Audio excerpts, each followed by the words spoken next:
Hello everyone, this side Mohit Hussain here. Welcome back to our YouTube channel. अगर आप UP के अंदर बीएससी नर्सिंग के अंदर एडमिशन लेना चाहते हैं तो वहाँ की जो काउंसलिंग की प्रक्रिया है वो शुरू हो चुकी है। तो आज की वीडियो के अंदर मैं आपको सारा कुछ बताने वाला हूँ। यूपी के अंदर जो बीएससी नर्सिंग काउंसलिंग होने वाली है उसकी क्या क्या प्रक्रिया रहने वाली है, कौन कौन से राउंड्स के अंदर आप कैसे पार्टिसिपेट कर रहे हैं, उनके ब्रोशर के अंदर क्या क्या चीजें लिख कर आई हैं, सब कुछ आज की वीडियो के अंदर मैं आपको डिटेल में एक्सप्लेन कर दूंगा। उसके बाद आप अच्छे से इन चीजों को समझने के बाद काउंसलिंग को कर सकते हो। काउंसलिंग को ध्यान से करना, कोई भी गलती मत करना, क्योंकि बहुत सारी काउंसलिंग की टर्म्स एंड कंडीशंस और गाइडलाइंस होती हैं। तो अगर आप इन गाइडलाइंस को फॉलो नहीं करते हो तो आपको पूरे साल के लिए डिस्क्वालीफाई भी कर दिया जाएगा और साथ ही साथ आपकी सिक्योरिटी मनी को भी जब्त कर लिया जाएगा। इसलिए आपको किसी भी प्रकार की गलती नहीं करनी है काउंसलिंग करने से पहले। तो इस वीडियो के अंदर उन सारी की सारी कंडीशन को अच्छे से समझ लें। समझने के बाद इन काउंसलिंग की प्रक्रिया को अपने क्या करें, आगे बढ़ाएं।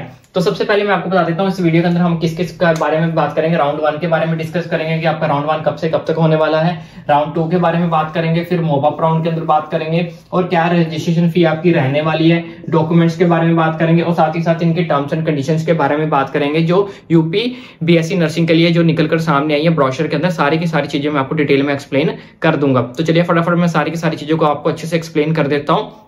और एक चीज का ध्यान रखें, अभी आपको काउंसलिंग नहीं करनी है। अभी आपको काउंसलिंग कल या एक दिन रुक के शुरू करनी है, क्योंकि अभी उनकी जो वेबसाइट है बहुत ज्यादा हैवी चल रही है और बहुत ज्यादा चेंजेस भी देखने को कई बार मिल जाते हैं। क्योंकि बच्चे क्या करते हैं, स्टार्टिंग में जैसे ही रजिस्ट्रेशन ओपन होती है फटाफट रजिस्ट्रेशन कर देते हैं। बाद में उनको पता चलता है कि यहाँ पे सर्वर डाउन हो रहा है तो उनका फॉर्म जो बीच में अटक जाता है। तो आपको जल्दबाजी नहीं करनी है। अभी आप आज का दिन या फिर कल का दिन भी जो है वो वेट कर सकते हैं, या फिर कल शाम को आप अपनी काउंसलिंग की प्रक्रिया को क्या कर सकते हैं, शुरू कर सकते हैं। तो चलिए मैं आपको फटाफट सारी की सारी चीजें अच्छे से जो है वो समझा देता हूं। तो बच्चों यहाँ पे आप देख सकते हो ABVMU की तरफ से जो ब्रोशर आया है वो मैं आपको इस वीडियो के अंदर आपको अच्छे से अब एक्सप्लेन कर देता हूँ कि क्या क्या लिखा है उनके ब्रोशर के अंदर राउंड 1, राउंड 2, राउंड 3 के बारे में और साथ ही साथ रजिस्ट्रेशन फीस को लेकर, रिजल्ट को लेकर। तो यहाँ पे सबसे पहले हम बात करते हैं राउंड 1 काउंसलिंग और एडमिशन प्रोसेस को लेकर कि आपका राउंड 1 जो है वो कब से कब तक होने वाला है और एडमिशन प्रोसेस के बारे में बात करेंगे। तो यहाँ पे जैसे कि आप देख सकते हो जो आपके राउंड 1 की रजिस्ट्रेशन है वो start of registration for online आपकी होगी चॉइस फिलिंग, जो आपकी 22 तारीख से स्टार्ट हो चुकी है, सैटरडे से जो आपकी ऑलरेडी स्टार्ट हो चुकी है।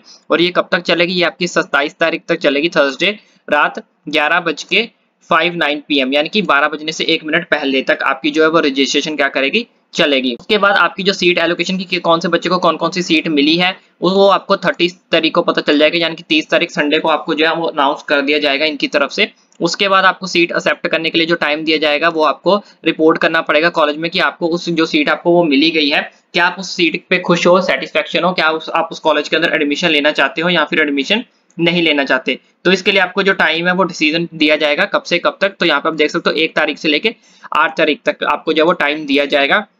और आपको अगर वो सीट एक्सेप्ट करनी है तो आपको कॉलेज के अंदर जो है वो रिपोर्ट करना पड़ेगा अपने, ठीक है, तो जो भी कॉलेज आपको अलॉट होगा। उसके बाद यहाँ पे end of reporting for college admission process के लिए आपको जो है लास्ट डेट आपकी 8 तारीख है। तो 8 तारीख शाम 6 बजे तक आपको टाइम दिया गया है कि आपको वो एडमिशन प्रोसेस के लिए, अगर कि आप उस कॉलेज से सेटिस्फाइड हो तो आपको वहां पे क्या करना पड़ेगा, रिपोर्ट करना पड़ेगा फॉर द एडमिशन प्रोसेस। तो ये था राउंड 1 की बात। अब बात कर लेते हैं राउंड 2 की। तो राउंड 2 आपका कब से कब तक होने वाला है। तो यहाँ पे आप देख सकते हो राउंड 2 की काउंसलिंग एडमिशन प्रोसेस इन्होंने साथ ही बता दिया है। तो राउंड 2 आपका जो स्टार्ट होने वाला state registration for online choice filling आपकी वो होगी 11 तारीख 7वें महीने, यानी कि 11 जुलाई को आपकी स्टार्ट होने वाली है। उसके बाद ये एंड ऑफ रजिस्ट्रेशन आपकी ऑनलाइन और चॉइस फिलिंग होगी 18 तारीख को आपकी जो है वो काउंसलिंग का रजिस्ट्रेशन ऑफ हो जाएगी। सेम वही टाइम है 11:59 PM के ऊपर। उसके बाद बात करते हैं नेक्स्ट की। तो यहाँ पे अनाउंसमेंट की कौन सी सीट आपको अलॉट हुई है वो आपको 21 तारीख को पता चलेगा, जुलाई को, संडे के दिन। उसके बाद एक्सेप्टेंस ऑफ सीट एलोकेशन वही सेम प्रोसेस है कि आपको कॉलेज के अंदर रिपोर्ट करना पड़ेगा अगर आप उस सीट को एक्सेप्ट करते हो तो।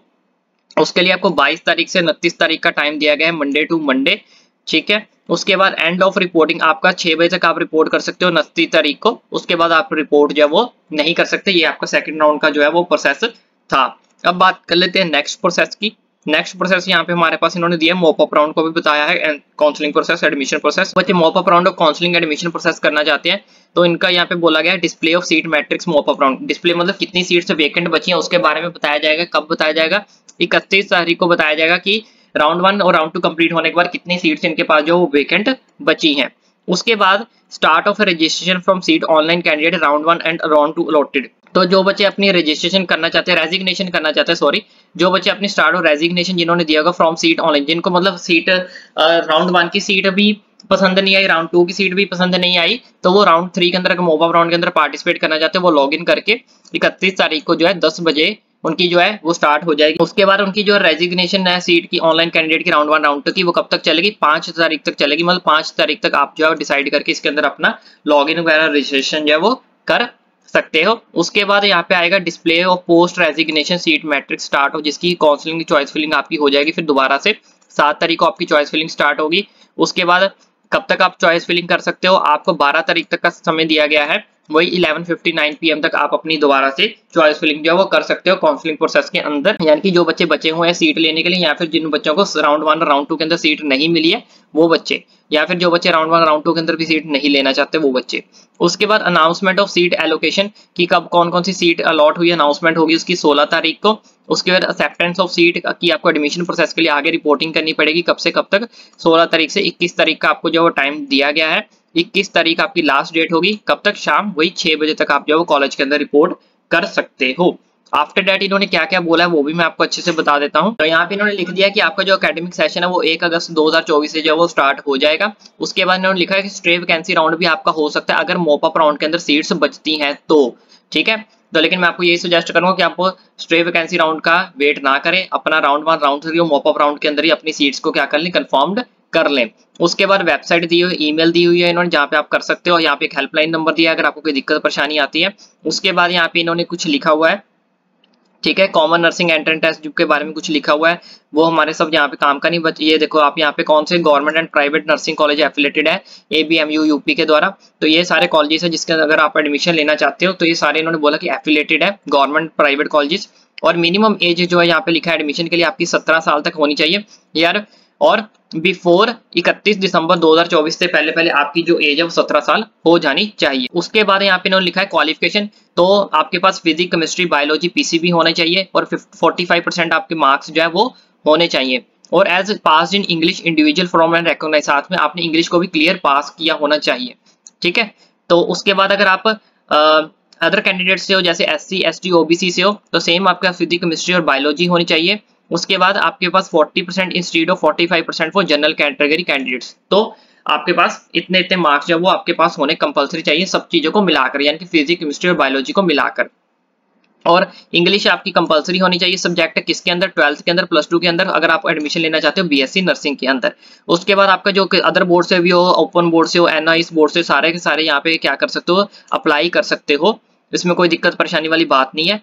उसके बाद आपके पास यहाँ पे लिख रहा है कि आपके बाद selection of candidate will be subject to medical fitness के यहाँ पे भी आपको सिलेक्शन होगी आपकी, इसके बारे में आपको नेक्स्ट में बता दूंगा, ठीक है। और जो मैरिड कैंडिडेट्स है वो भी यहाँ पे एलिजिबल है, तो यहाँ पे आप देख सकते हैं अगर कोई कैंडिडेट मैरिड है तो वो भी यहाँ पे क्या कर सकता है, अप्लाई कर सकता है। बाकी कलर ब्लाइंड वगैरह यहाँ पे लिखा है candidates are eligible provided that colour corrective contact lens spectacles are worn by such candidates. उसके बाद यहाँ पे लिखा है कैंडिडेट्स आर एडवाइज टू कि चेक द कॉलेज, अगर आप किसी भी कॉलेज के अंदर एडमिशन लेना चाहते हैं तो वहाँ के हॉस्टल के बारे में, ट्रांसपोर्ट फैसिलिटी के बारे में, सीट मैट्रिक्स के बारे में आपको खुद वेरीफाई करना पड़ेगा कॉलेज में से, तो इनकी कोई जिम्मेवारी नहीं होगी। तो इस चीज को अच्छे से आप क्या कर लें, समझ लें ध्यान से। किसी भी कॉलेज के अंदर अगर आप एडमिशन लेना चाहते हैं वहाँ के ट्रांसपोर्ट के बारे में, सीट मैट्रिक्स के बारे में, हॉस्टल के बारे में आपको खुद जो है वो वेरीफाई करना पड़ेगा कॉलेज में से। Verify the Indian nursing council recognisation of, और ये भी वेरीफाई कर लें कि वो जो है रिकॉग्नाइज्ड है इंस्टीट्यूशन या फिर नहीं है, यानी कि उसको मान्यता प्राप्त मिली भी हुई है या फिर नहीं मिली हुई, ये सब आपको खुद वेरीफाई करना पड़ेगा। उसके बाद इन्होंने यहाँ पे कुछ जनरल इंस्ट्रक्शंस लिखी हुई है। तो सबसे पहले वेबसाइट आ गई जहाँ पे जाके आपको ऑनलाइन अपनी रजिस्ट्रेशन करनी है, तो इस वेबसाइट पे जाके अपनी रजिस्ट्रेशन आप जो है कर सकते हो। तो कैंडिडेट्स को आपको 500 रुपया काउंसलिंग रजिस्ट्रेशन फी लगेगी जो कि आपकी नॉन रिफंडेबल होगी, यहाँ पे इस चीज को इन्होंने क्या कर दिया, मेंशन कर रखा है। उसके साथ साथ 5000 रुपये आपको सिक्योरिटी फी डिपॉजिट करवानी पड़ेगी ऑनलाइन मोड के थ्रू ही, जो आपकी है। The candidate who will do not pay both fees will not be considered, अगर आप ये दोनों फीस नहीं देते हो तो आप काउंसलिंग प्रोसेस को नहीं कर सकते, तो आप एलिजिबल नहीं हो। तो उसके बाद इन्होंने लिखा ये जो 5000 रुपया फीस आप जो दोगे सिक्योरिटी वाली, ये आपकी रिफंडेबल होगी। तो यहाँ पे देख लो इन्होंने लिखा है रिफंडेबल होगी आपकी काउंसलिंग सिक्योरिटी फी, ठीक है। उसके बाद यहाँ पे इन्होंने लिखा है कि अगर आपको सीट अलॉट हो जाती है, after the seat allotment the candidate has to pay seat confirmation, तो आपको 40,000 रुपए का जो मोड चलान मेथड जो ABMU को देना पड़ेगा। अगर आपकी सीट अलॉट हो जाती है, आपकी सीट कंफर्म्ड हो जाती है, तो आपको 40,000 रुपए का ऑनलाइन मोड या फिर चलान मेथड के थ्रू आपको ABMU के अंदर देना पड़ेगा, ताकि आपकी सीट जो है वो कंफर्म्ड हो सके उनकी तरफ से, कॉलेज की तरफ से। तो इस चीज को आपने यहाँ पे देख लेना है। उसके बाद यहाँ पे लिखा है after the seat allotment candidate has to report in person to allotted college for document verification, तो अगर आपकी सीट अलॉट हो जाती है तो आपको डॉक्यूमेंट वेरिफिकेशन के लिए इस कॉलेज के अंदर जाना पड़ेगा।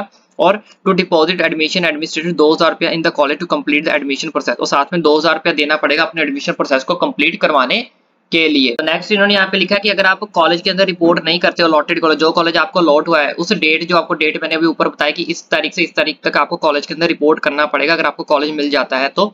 लेकिन अगर आप रिपोर्ट नहीं करते हो तो आपकी जो 5000 रुपया सिक्योरिटी फी होगी वो जब्त कर ली जाएगी, वो आपको वापस नहीं मिलेगी। तो यहाँ पे आप देख सकते हो।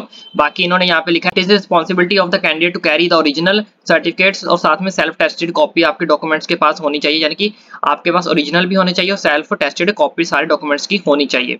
ठीक है। All admission are provision and cancel be any time information is found to, अगर आपकी कोई इन्फॉर्मेशन रॉन्ग पाई जाती है या फिर आप कोई या आपके डॉक्यूमेंट्स के अंदर कोई गलती पाई जाती है तो इस केस में आपकी जो सीट है वो क्या कर दी जाएगी, एट ए टाइम जो है वो कैंसिल कर दी जाएगी। ठीक है, इस चीज का आपको खास करके जो है वो ध्यान रखना है। ठीक है, तो एक बार इन्होंने यहाँ पे और चीज लिखी, after admission in the college candidate does not, अगर एक बार आप एडमिशन ले लेते हो तो आप जो है रिजाइन नहीं कर सकते अपनी सीट से during the registration window open, जब तक आपकी रजिस्ट्रेशन विंडो ओपन रहेगी इस तारीख से इस तारीख तक।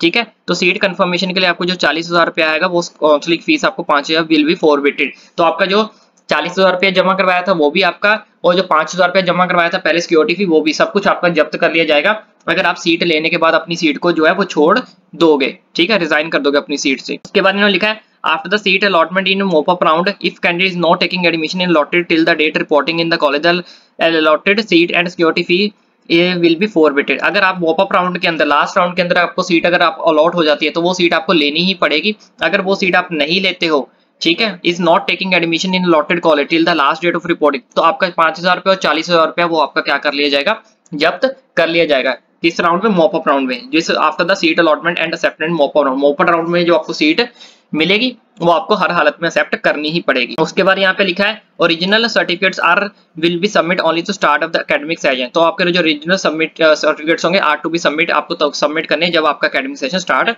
हो जाएगा। बाकी इन्होंने कुछ नीचे यहाँ पे लिखा वो मैंने आपको ऑलरेडी बता दिया कि आपके पास वेरिफिकेशन अलॉटेड कॉलेज के लिए जाना पड़ेगा, आपके पास सारे ओरिजिनल वैलिड सर्टिफिकेट डॉक्यूमेंट्स होने चाहिए। ठीक है, उसके बाद इन्होंने क्या लिखा है, लेटर एक रिक्वायर्ड होगी आपको submit certificate medical fitness issued by government medical, एक मेडिकल सर्टिफिकेट आपको जो बनवाना पड़ेगा। आप यहाँ से पढ़ सकते हो किस किस के थ्रू बनाना है, डिस्ट्रिक्ट सीएमओ से, हॉस्पिटल डिस्ट्रिक्ट से बना सकते हो, गवर्नमेंट मेडिकल कॉलेज से। ठीक है, उसको इशू किया जाएगा। Candidate who are issued allotment letter are required to submit certificate of medical fitness. ठीक है, उसके बाद यहाँ पे आप देख सकते हो कि आपका एडमिशन गवर्नमेंट कॉलेज के लिए हो रहा है तो कैंडिडेट मस्ट भी डोमिसाइल होना चाहिए उत्तर प्रदेश ओनली, कि उत्तर प्रदेश का ही वो कैंडिडेट होना चाहिए, उसके अलावा यहाँ पे कोई भी अप्लाई नहीं कर सकता। उसके बाद इन्होंने मेन चीज मैं आपको बता देता हूँ और क्या लिखी हुई है, और मेन चीज इन्होंने लिखा है बाकी जो आपका सिलेक्शन होगा वो स्ट्रिक्टली बेस्ड मेरिट लिस्ट के होगा, प्रेफरेंस लिस्ट के हिसाब से होगा। जिस हिसाब से आप प्रेफरेंस लिस्ट बनाओगे वो मैं आपको ऑलरेडी बता दूंगा बाद में कि कैसे आपको अपनी चॉइस फिलिंग करनी है। उसके बाद यहाँ पे मेजर चीज और कुछ भी इन्होंने यहाँ पे मेंशन नहीं किया जो हमारे काम की हो। तो यहाँ पे इन्होंने कुछ कास्ट सर्टिफिकेट्स के बारे में लिखा हुआ वो मैं आपको फटाफट बता देता हूँ। Caste certificate issued only by the component, यानी कि तहसीलदार एसडीएम उत्तर प्रदेश वाला एक्सेप्ट किया जाएगा। ठीक है, the certificate should be verifiable only through the an official government portal website, portal website का जो सर्टिफिकेट बना होगा वही एक्सेप्ट किया जाएगा। तो उसके बाद ईडब्ल्यूएस वाला कोटा जो है ये भी आप पढ़ सकते हो, government from time to valid certificate आपका तहसीलदार एसडीएम द्वारा बना होना चाहिए। उसके बाद valid OBC non lower certificate only after 1 April 2024, यानी कि आपका जो सर्टिफिकेट है वो 1 अप्रैल 2024 के बाद जो बना होगा वही एक्सेप्टेबल होगा। सेम ईडब्ल्यूएस का भी यही है, आप देख सकते हो। बाकी अगर आप फ्रीडम फाइटर हो, ठीक है, डिस्ट्रिक्ट कोई मैजिस्ट्रेट है, वो भी आपका सर्टिफिकेट अगर आपके पास है तो एक्सेप्ट कर लिया जाएगा। लेकिन वो किसके थ्रू बना होना चाहिए, वो मैजिस्ट्रेट के द्वारा ही एक्सेप्ट किया जाएगा अगर वो मैजिस्ट्रेट के थ्रू बना हुआ है। उसके बाद एनसीसी या एक्स सर्विसमैन है उनका भी आप देख सकते हो यहाँ पे, इस सर्टिफिकेट कोई एनसीसी कैंडिडेट है ग्रेड बी का तो उसको भी इशूड करवाना पड़ेगा अपना सर्टिफिकेट। उसके बाद नेक्स्ट आपकी एडमिशन प्रोसेस के बारे में लिखा है, 10th 12th का सर्टिफिकेट आपके पास होना चाहिए। बाकी ये राउंड 1 के अंदर आपको क्या क्या करना है क्या क्या नहीं करना वो सब कुछ लिखा हुआ है। तो यहाँ पे आप देख सकते हो list of self tested photocopy documents जो आपके लगने हैं, तो आप यहाँ पे देख सकते हो provisional seat allotment letter, 5 passport size colour photograph with white background, deposit receipt of inner 40,000। तो ये आप सारे के सारे डॉक्यूमेंट जो आप पढ़ सकते हो कि कौन कौन से डॉक्यूमेंट्स आपके लगने हैं। मैं यहाँ सबको क्या कर देता हूँ, हाईलाइट कर देता हूं। तो ये सारे के सारे डॉक्यूमेंट्स आपके जो लगने हैं, इस चीज का मैं आपको स्क्रीनशॉट भी दे दूंगा अपने टेलीग्राम चैनल पर, और टेलीग्राम चैनल का लिंक आपको नीचे डिस्क्रिप्शन बॉक्स में मिल जाएगा, तो वहां से जाके आप इसको जो है अच्छे से रीड भी कर सकते हो। बच्चों आई विश आपको सारी की सारी चीजें जो अच्छे से समझ लगी होंगी। इनकेस फिर भी अगर आपको कोई डाउट कोई क्वेरी बचती है तो ओपन या मुझे नीचे कमेंट करके भी पूछ सकते हो। राउंड 1 कैसे करना है सब कुछ मैंने आपको बता दिया, राउंड 2 कब से कब तक होने वाला सब कुछ मैंने आपको बता दिया, कैसे कैसे आपके documents, age limit, registration fee, each and everything मैंने आपको सामने जो है वो रख दिया। अब आपको अच्छे से जो काउंसलिंग की प्रक्रिया को कंप्लीट करना है। फिर भी दोबारा से रिपीट कर रहा हूँ, कोई डाउट बचता है, कोई मेजर डाउट है, ओपनली आप मुझे नीचे कमेंट करके भी पूछ सकते हो। बाकी एट लास्ट मेरी एक छोटी सी रिक्वेस्ट है कि चैनल को सब्सक्राइब करना ना भूलें, ताकि आने वाली सारी की सारी अपडेट्स और भी यहाँ पे बीएससी नर्सिंग की रजिस्ट्रेशन होने वाली, एंट्रेंस एग्जाम्स होने वाले, फॉर्म्स निकल रहे हैं, एमबीबीएस के रिलेटेड हो, बीडीएस के रिलेटेड हो, बीएमएस के रिलेटेड हो, मेडिकल फील्ड के रिलेटेड कोई भी आपको जानकारी चाहिए तो आपका भाई आप तक पहुंचाएगा, वो भी फ्री ऑफ कॉस्ट। कितनी कॉलेज की कितनी कट ऑफ रहती है, सब कुछ आपका भाई आप तक पहुंचाएगा। इसलिए चैनल को सब्सक्राइब करना ना भूलें, ताकि आने वाली सारी की सारी अपडेट्स आपका भाई जो है वो आप तक इजीली जो है वो पहुंचा सके। आई होप अब तक आपने चैनल को सब्सक्राइब कर दिया हो।